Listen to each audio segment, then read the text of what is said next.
दोस्तों, आज की इस वीडियो में हम आपको एक ऐसा सच्चा वाकया बताएंगे जिसको सुनकर आप भी हैरान हो जाएंगे और ताज्जुब करेंगे कि जब शादी वाले दिन दूल्हे ने दहेज में मांगी कार, फिर दुल्हन ने जो किया किसी को यकीन नहीं था कि ऐसा होगा। इसलिए दोस्तों, आज का ये वीडियो आपके लिए बहुत ही ज्यादा खास वीडियो है।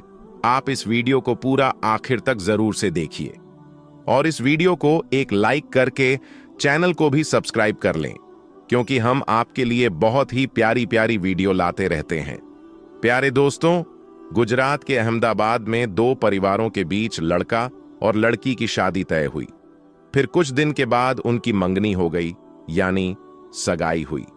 लड़की काफी अच्छी पढ़ी लिखी थी। सगाई के बाद तकरीबन 1 साल का वक्त गुजर गया। उसके शादी का दिन भी आ गया। जब लड़के वाले बारात लेकर लड़की के घर पहुंचे तो लड़के वालों का शानदार स्वागत किया गया, मगर निकाह से पहले लड़के ने कार की मांग कर दी। तो ये सुनकर लड़की के वालिद हैरान और परेशान हो गए। जब इसके बारे में लड़की को मालूम हुआ कि लड़का दहेज में कार मांग रहा है, तो दुल्हन शादी करने से इनकार करने लगी। ये देखकर लड़की का वालिद लड़की को समझाने लगा कि बेटी, अगर शादी ना हुई तो हमारी इज्जत चली जाएगी, तुम शादी के लिए हां बोल दो। ये सुनकर लड़की कहने लगी, बाबा, आप मेरी शादी ऐसे शख्स से क्यों करना चाहते हो जिसको मुझसे मोहब्बत नहीं है, बल्कि मेरे साथ जाने वाली दौलत से मोहब्बत है। बाबा, मेरी जिंदगी वहां पर क्या होगी जहां पर मेरी इज्जत मेरे इल्म, हुनर और मेरी सादगी की वजह से नहीं, बल्कि मेरे साथ जाने वाली कार, फ्रिज और दूसरी महंगी चीजों की वजह से होगी। यह सुनकर लड़की के वालिद की आंखें भर आईं और कहने लगे, अगर शादी ना हुई तो लोग क्या कहेंगे, ऊपर से हमारी इज्जत का क्या होगा। जब मैंने इतना कुछ किया है तो मैं कार का इंतजाम भी कर दूंगा, मगर तुम इनकार मत करो। दोस्तों, वो लड़की अपने बाप की आंखों में आंसू देखकर शादी के लिए तैयार हो गई। उसके बाद उन दोनों की शादी हो गई। शादी के 2 दिन के बाद लड़का कार पाकर बहुत खुश हुआ। उसके बाद अपनी बीवी को बैठाकर घर जाने लगा। रास्ते में वो गाड़ी बहुत स्पीड से चला रहा था और उसने म्यूजिक भी फुल कर रखा था। ये देखकर लड़की कहने लगी कि म्यूजिक की आवाज कम करो और गाड़ी की स्पीड भी कम करो। ये सुनकर लड़के ने कहा, मुझे काफी टाइम हो गया है अपने दोस्तों की गाड़ी चलाते हुए। आज पहली बार मैं अपनी कार चला रहा हूं। मेरी तो औकात भी नहीं थी कि मैं कार खरीद सकता, इसलिए मैंने तुम्हारे वालिद से मांगा तो तुम्हारे वालिद ने दे दिया, इसलिए आज मैं बहुत खुश हूं। दोस्तों, वो आपस में बात ही कर रहे थे कि उसका ध्यान भटका और सामने एक भिखारी आ गया। उसको टक्कर लगने ही वाली थी कि लड़की चिल्ला उठी। लड़के ने गाड़ी घुमा दिया और वो भिखारी बच गया। उस लड़के ने गाड़ी रोकी और जोर जोर से उस लड़की को गालियां देने लगा। इस बात पर लड़की को बहुत बुरा लगा और लड़की गाड़ी से उतरी और उस भिखारी के पास जाकर उसको उठाया। तब उसको पता चला कि वो भिखारी अंधा है। उसके बाद उस लड़की ने उस भिखारी को बताया कि बाबा, हमारी नई नई शादी हुई है, हम लोग बातों में मशगूल थे, इसलिए हमारा ध्यान भटक गया, आप हमें माफ कर दें। उस लड़की ने उस बाबा को 100 रुपए दिए और बोली, आप हमारी शादी की मिठाई खा लेना। वो लड़की भिखारी से बात ही कर रही थी कि इतने में वो लड़का बोल उठा, तुम जैसे लोगों की वजह से ये भिखारी सर पर चढ़ जाते हैं। ये लोग ऐसे ही होते हैं जो जानबूझकर गाड़ी के आगे आ जाते हैं ताकि बाद में इनको पैसे मिल सके। ये सब भिखारी ऐसे ही होते हैं। ये सब सुनकर के उस लड़की को बहुत बुरा लगा और उस लड़के से कहने लगी, ये जो भिखारी होते हैं ना, ये सुबह उठकर दर दर फिरते हैं, तब जाकर इन्हें थोड़ा बहुत कुछ मिल पाता है। जब ये मेहनत करते हैं तो इन्हें मिल पाता है। और जहां पर मेरे वालिद ने मुझे पाल पोस कर इतना बड़ा किया, उन्होंने अपना सब कुछ आपके हवाले कर दिया। जो आपने मांगा था सब कुछ आपको दे दिया। अब आप ही बताएं, यहां पर असली भिखारी कौन है? ये जो गाड़ी के नीचे आने वाला था या जो इस गाड़ी चलाने वाला था? दोस्तों, ये सुनकर उस लड़के के होश ठिकाने आ गए। उसके कान खुले के खुले रह गए। उसको एहसास हो गया कि यहां पर असली भिखारी कौन है।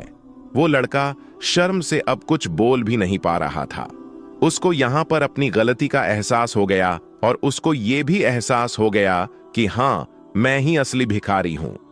और लड़की की इन तमाम बातों को सुनकर कि लड़का वहीं पर बैठ कर के जोर जोर से रोने लगा। प्यारे दोस्तों, दहेज देना इसमें कोई हर्ज नहीं है। दहेज देना हमारे प्यारे आका सल्लल्लाहु अलैहि वसल्लम की एक प्यारी सुन्नत भी है। लेकिन दोस्तों, दहेज मांगना हराम है। अगर कोई शख्स जानबूझकर दहेज मांगता है तो ऐसा करना हराम काम है। तो दोस्तों, आप दहेज में कितना भी दहेज दे सकते हैं। आपकी जितनी भी औकात है आप उतना दहेज दें। दहेज देने में कोई मनाही नहीं है और ना ही दहेज लेने में कोई मनाही है, लेकिन दहेज मांगना हराम है।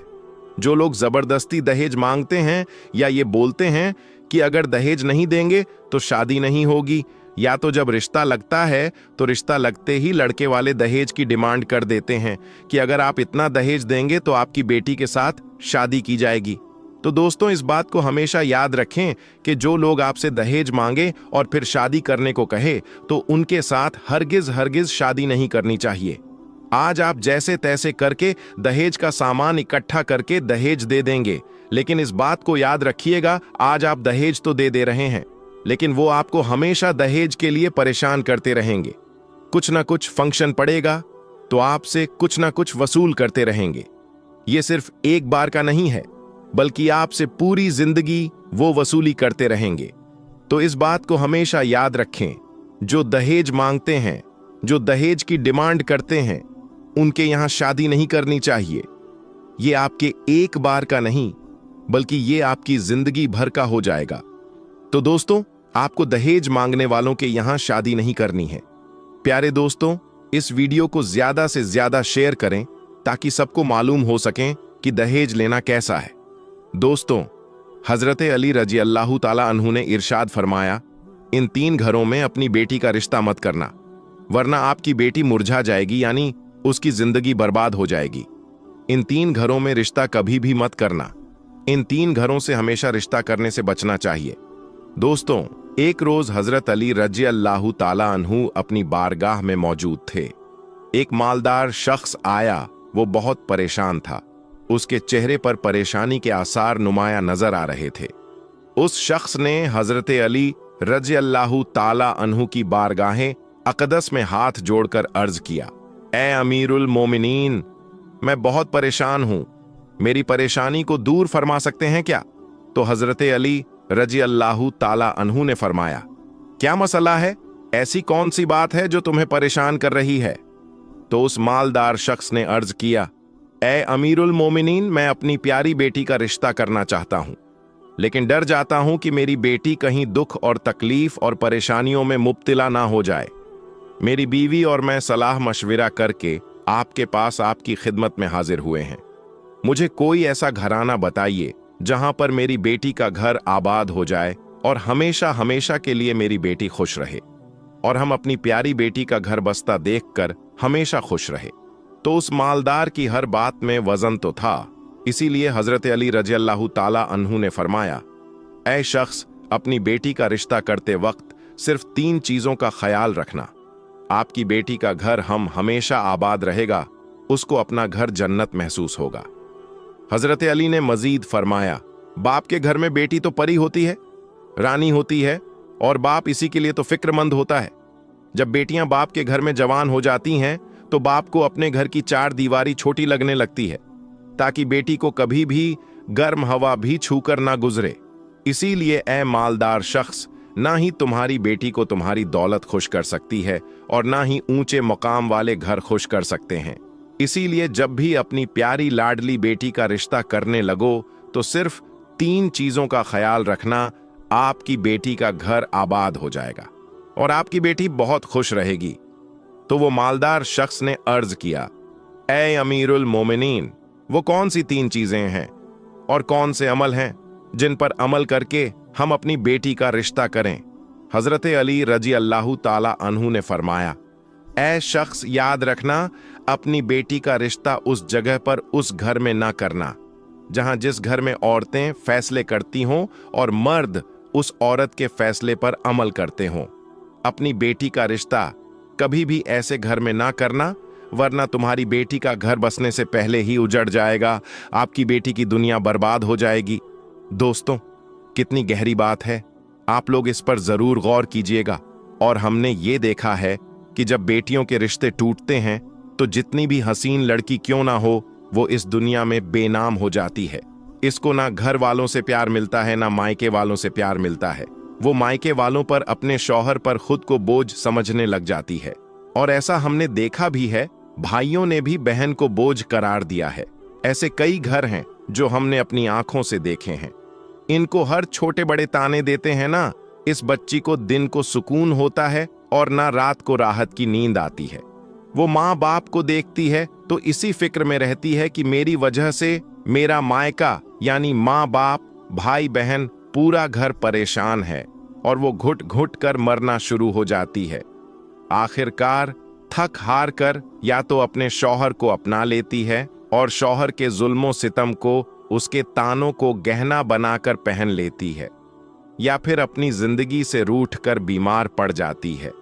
तो दोस्तों, हजरत अली रजी अल्लाह ताला अन्हु ने आगे फरमाया, ऐ मालदार शख्स, उस घर में अपनी बेटी का रिश्ता कभी ना करना जिस घर के फैसले औरतें करती हों। नंबर 2, हजरत अली रजी अल्लाह ताला अन्हु ने फरमाया, ऐ शख्स, कभी भी अपनी बेटी का रिश्ता उस घर में मत करना जहां औरतों की इज्जत ना की जाती हो, जहां सिर्फ मर्द ही हुक्मरानी करता हो। वहां अपनी बेटी का रिश्ता ना करना, वरना तुम्हारी बेटी का घर बसने से पहले ही उजड़ जाएगा। दोस्तों, आपने अपने इर्द गिर्द या कहीं ना कहीं जरूर देखा और सुना होगा कि ऐसे घर भी हैं जो औरत को अपनी जूते की नोक पर रखते हैं। हालांकि अल्लाह ताला के महबूब और हमारे प्यारे नबी हजरत मोहम्मद मुस्तफ़ा सल्लल्लाहु अलैहि वसल्लम ने फरमाया कि जैसा तुम खाओ अपनी बीवियों को वैसा ही खिलाओ, जैसा तुम पहनो वैसा ही अपनी बीवियों को भी पहनाओ। लेकिन ऐसे घर भी हैं जो खुद को अव्वल समझते हैं, और ऐसे शख्स भी हैं जो अपनी बीवी पर जुल्म सितम करके खुश होते हैं और कहते हैं हमने अपनी बिरादरी में अपना नाम ऊंचा कर लिया है। हालांकि वो अपना नुकसान कर रहे हैं और अपने लिए आजाब का गड्ढा खोद रहे हैं। तो हजरत अली रजी अल्लाह ताला अन्हु ने उस शख्स से आगे फरमाया, ऐ शख्स, अपनी बेटी का रिश्ता उस घर में मत करना जहां औरतों की इज्जत ना होती हो।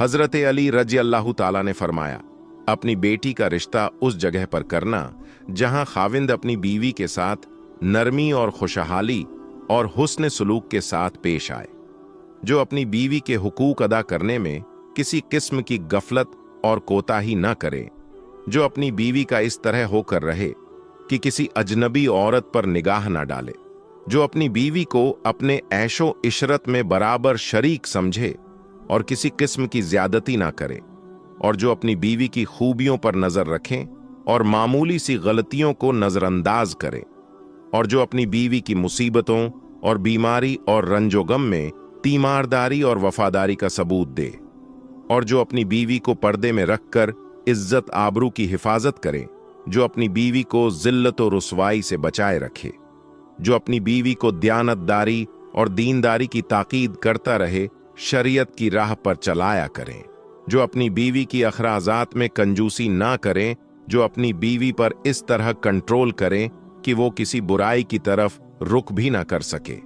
हजरत अली रजी अल्लाह ताला अन्हु ने फरमाया, ऐ शख्स, अपनी बेटी का रिश्ता उस घर में भी मत करना जहां उनके कुंबा यानी इनके खानदान में तलाक बहुत ज्यादा हो।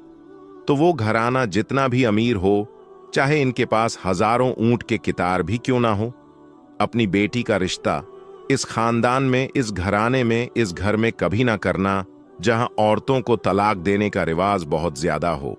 हालांकि ऐसे लोग अल्लाह ताला की पकड़ में आते हैं। अल्लाह ताला का इरशाद मुबारक है, तलाक देना बदतरीन अमल है, क्योंकि ये अमल शैतान को बहुत पसंद है। अल्लाह ताला तलाक के लफ्ज पर और तलाक देने वाले पर गजब नाजिल करता है।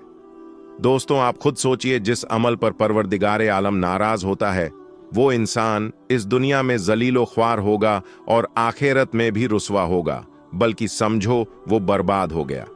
इसीलिए हजरत अली रजी अल्लाह ताला अन्हु ने उस शख्स को ये फरमाया कि इन 3 चीजों पर अमल करो और अपनी बेटी का रिश्ता कहीं दूसरी जगह पर कर दो, क्योंकि ये सुन्नत अमल है, ये सुन्नत है।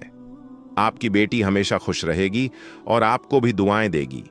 तो वो मालदार शख्स जो आया हुआ था, जो मायूस होकर आया था, लेकिन हजरत अली रजी अल्लाह ताला अन्हु ने उस शख्स के जहन के सारे फितूर खत्म कर दिए, सारे सवाल उसके खत्म कर दिए और हमें भी ये समझा दिया कि अपनी बेटियों के घर कैसे पसंद करें।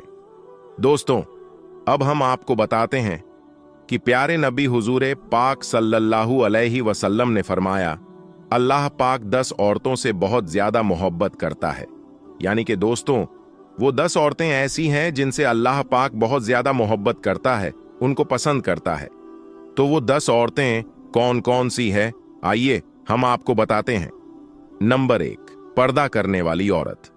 दोस्तों, नबी करीम हुजूर पाक सल्लल्लाहु अलैहि वसल्लम ने इरशाद फरमाया कि जन्नत में लोग अल्लाह का दीदार करने के लिए ख्वाहिशमंद होंगे, मगर जो औरत दुनिया में पर्दे की हालत में रहेगी तो ऐसी औरत के दीदार के लिए अल्लाह खुद ख्वाहिशमंद होगा।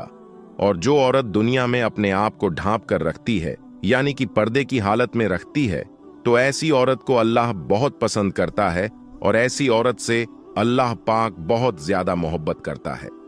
नंबर 2, शौहर की फरमाबरदार औरत।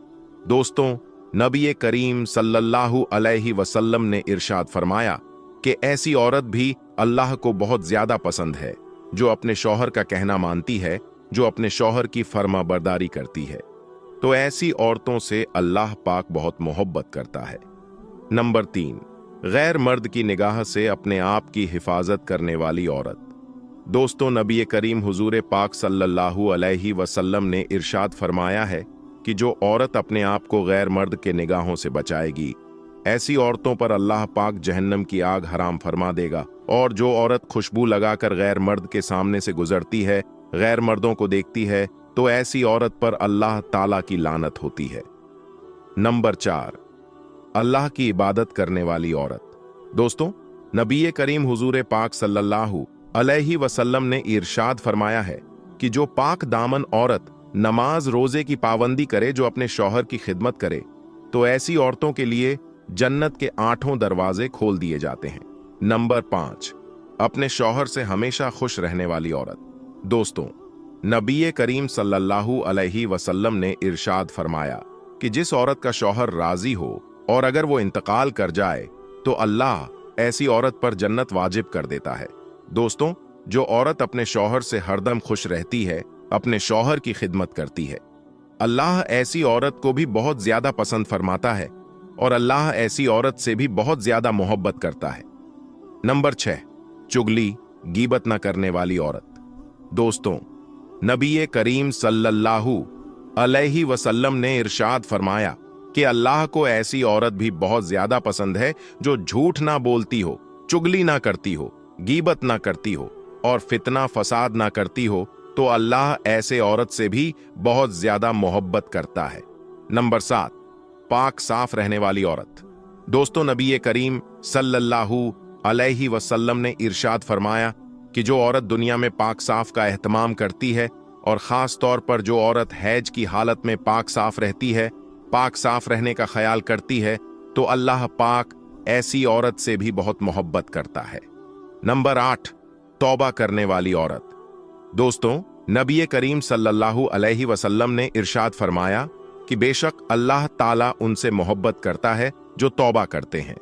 मतलब कि जो औरत अल्लाह से तौबा करती है, अस्तगफार करती रहती है, अल्लाह ऐसी औरत को बहुत ज्यादा मोहब्बत करता है। नंबर 9, सब्र करने वाली औरत। दोस्तों, नबी करीम सल्लल्लाहु अलैहि वसल्लम ने इरशाद फरमाया कि बेशक अल्लाह सब्र करने वालों से मोहब्बत करता है। मतलब कि दोस्तों, अल्लाह पाक ऐसी औरत से भी बहुत ज्यादा मोहब्बत करता है जो दुख और तकलीफ आने पर सब्र करती है और अल्लाह की रजा पर खुश रहती है।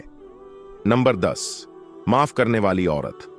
दोस्तों, नबी करीम सल्लल्लाहु अलैहि वसल्लम ने इरशाद फरमाया कि अल्लाह पाक ऐसी औरत से बहुत ज्यादा मोहब्बत करता है जो अपने गुस्से को पी जाती है और दूसरों की गलतियों को माफ करती है।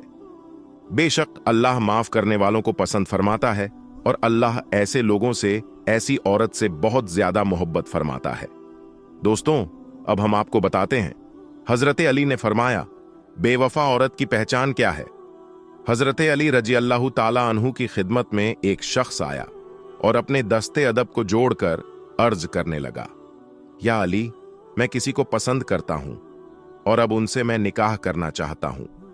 लेकिन या अली, एक सवाल मेरे दिल में है, क्या ये मेरे लिए वफादार बीवी साबित होगी या नहीं? उस शख्स का बस ये कहना था। तो हजरत अली रजी अल्लाहु ताला अन्हु ने इरशाद फरमाया, ऐ शख्स, याद रखना, जो औरत अपने वालिदैन की तौहीन करती हो, अपने उस्ताद से बदतमीजी करती हो, अपने घर की शिकायतें करती हो, तो समझ जाना कि आने वाले वक्त में एक अच्छी बीवी साबित नहीं होगी। औरत को औरत इसलिए कहा जाता है क्योंकि उसके वजूद में छुपना है, छुपाना है। जो औरत अपने घर की शिकायतें किसी गैर के सामने बयां करें, तो समझ जाना कि आने वाले वक्त में वो तुम्हारे ऐब भी किसी और के सामने बयान करेगी।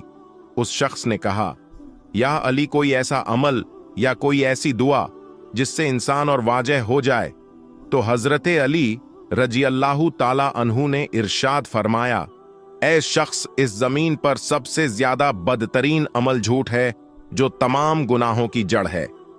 याद रखना, जिस औरत की फितरत में झूठ हो, धोखा हो, वो कभी भी किसी के साथ वफा नहीं कर सकती हैं।